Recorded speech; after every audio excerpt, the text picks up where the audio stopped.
I got to tell you, dream it and achieve it. I was sitting out in the office, not in the principal's office, but outside the principal's office. And I saw this sign here at the middle school at Central Valley. And I thought, what an appropriate phrase to start off this interview.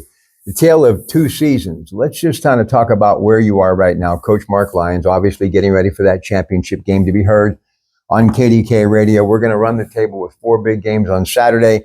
And we've got that Central Catholic PIAA playoff game coming up on Friday night.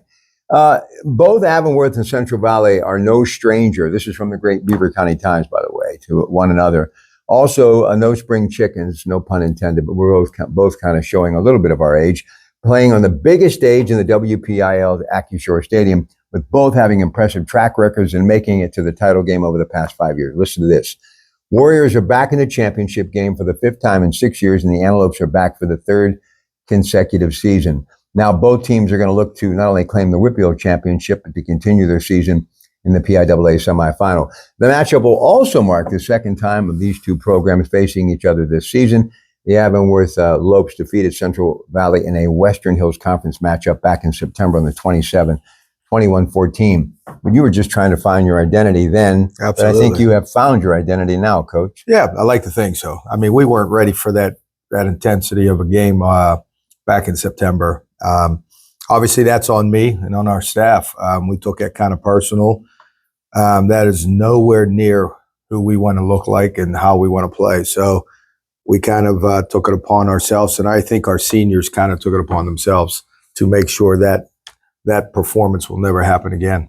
All right, so the Warriors came into the championship game after defeating number 3 Elizabeth this past week, 31-15, using impressive ground games of senior running back Mason Dixon, along with sophomore Janice Haney and senior quarterback Stephen Rutherford. You rushed for 297 yards in that victory, 3 different players reaching the end zone on the ground. That's a great sign. What has Rutherford's resurgence in health meant to your football team? Well, not only Steve, but everybody else's health has kind of been a resurgent. It's a long season. We played some hard games, a lot of snaps. So we're getting healthy at the right time. And, it's been a work in progress for us to figure out who we are and what we want to look like. And I like to think at this time of year, and that's our ultimate goal here late in November, we want to be hitting our stride and be on the top of our game. Look, Avonworth, I know Coach Juncorn. We're going to be there later today. Very impressive, going back to his dad, great family. His team defeated Greensburg-Salem Beaver area after Beaver beat him during the regular season, and most recently, Imani Christian. The Neal brothers, Vassilaris, all have played a key role in the team's success this season. Nico Neal leading that rushing attack with 605 yards. And you called them a 3-headed monster. Rather appropriate because they can all bring it. Yeah, it's probably more than that. And I hope I'm not doing a disservice to one of their players, but I think what they do well, and that's a sign of Duke and what he does in his program, they'll find out where your weakness is, and it doesn't matter what player. They're going to use a certain player to fit that scenario to put them in the right place to succeed. It's just not one guy. There's not a one-man show there. It's collectively a good football team. And obviously they've been doing it a while, so their kids have bought into that unselfishness, and there's no secret to why they are successful this year and have been successful in years past. Here's what's amazing about you, and you always cross my mind, not just during football season. We kind of been on this journey together for decades. And I was thinking back to some of those Rochester matchups when you were coaching Monaca, playing here, and all the success that you've had here at Central Valley. You still have that same game face that you had as a player, as an early coach. Every season, every game, every quarter, every play, it's like the first, is it not? Well, yeah, it is. And I probably need to kind of... No, that's what I love about you. I carry emotions a lot on my sleeve. I mean, to me, it's an intense game. We put a lot of energy into it.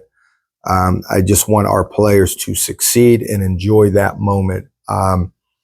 Let's be honest, when you lose that edge and you lose that fire, it's probably time for you to step aside and let someone else take this at the helm. But as long as I'm still having fun and the kids are following what I'm trying to get across to them, and they're, what I like to say, drinking the Kool-Aid and buying into what we're doing, then, I think I have something to offer. But I have to recognize when that time comes, if, they're not hearing a message. And I think that goes in anything in your life. People don't hear your message if you're in a leadership role, then you got to step back and evaluate yourself. and maybe take a different path.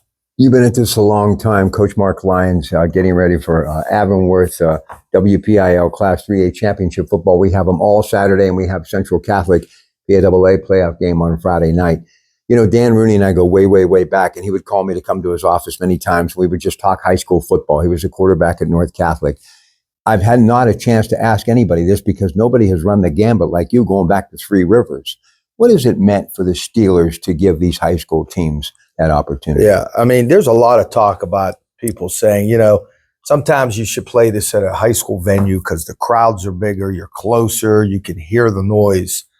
And unless you're a high school kid and you haven't lived through that, that's a neat experience. Yeah, man. When you get off that bus, you know, you go through where the Steelers and all the professional athletes have walked through. They check you in security like you're important. You walk that long walk, and then obviously you turn the corner and there's that locker room, and then coming out of that tunnel and just feeling that energy. I don't think any high school kid will trade that in the world for anything else. Because at the end of the day, once that football gets kicked off at the starting time, you know, they're locked in and they're going to try to execute what's been taught to them. But I think it's a great experience for high school football in itself. And hats off to the Steelers for opening up their house to us, whether it was Three Rivers or Heinz Field or now Acrisure. I hope they will never take that away from a high school athlete. Two more things with Mark Lyons. You know, you actually gave me some inspiration when we were here, and I've been all over the place, man, besides being on the radio every day. But you mentioned, we were talking about some of the cradle of coaches, the coaches that you kind of idolized growing up. So I've been trying to help out the Larry Bruno Foundation, Stevie Higgins and those folks, and obviously Joe Namath. And I started thinking about all these great coaches, and wouldn't it be nice to get some of them together? So I've been on a roll of late. And I just want to get your thoughts on these guys, some of the people that I've interviewed. And you can see all of this stuff on my social media platforms. But I had Don Yanessa there last week. I had Ronnie Shiro, Jimmy Render. This week, we're going to have Frank Morocco. We're trying to get the great Al Guandola. And I'm looking at some of his resume. Man, he lit it up here at Monaca. I had forgotten. What a role. But even though you still have some coaching left for sure, so I'm with Ryan Laymeyer at Central Catholic a few days ago, and he's youthful, and I remember him as a player, and now he's all in. And Eric Kasparovich, who I remember as a player at Mars. So you're kind of like that in between. But why do you think it's so important to carry on the legacy and what those men achieved, like Yanessa and Render? Why is it so important? Because I think all of them did it the right way. Number one, they instilled a toughness and a discipline in their players. And it showed on Friday night. And that message was consistent. They did it without the social media. Every time you watch one of their teams play, they had an identity. And, you know, as a young coach coming through, you know, you sit back and you start to look at different programs. Hopefully one day when you get your program and you want to maybe put your fingerprints on it, but you want to take something from other programs. And those are the guys that you kind of look at. I can remember just going to games and really not watch much of the game, but watch how things were done on the sideline, how they warmed up, how they left the field, and just kind of watching everything outside of the X's and O's. And hopefully I picked up something. And then when you see them outside of the game, you know, they make it a point to come over, say hello. They pull you into that inner circle. And that's what I call it. It's that inner circle, that brotherhood, like you said. Right. And you feel honored to be part of that. And you just want to make sure you're representing the game the right way. You know, and you don't realize some of these people who they were before they became coaches. And I've known Don Yanessa 30 some years. I mean, everywhere. Aliquippa, Ambridge, Baldwin, go way back. We're talking the other day. I didn't realize he played football at New Mexico State and went up against Merlin Olsen. And that's just how Poe James ended up at New Mexico State from New Brighton.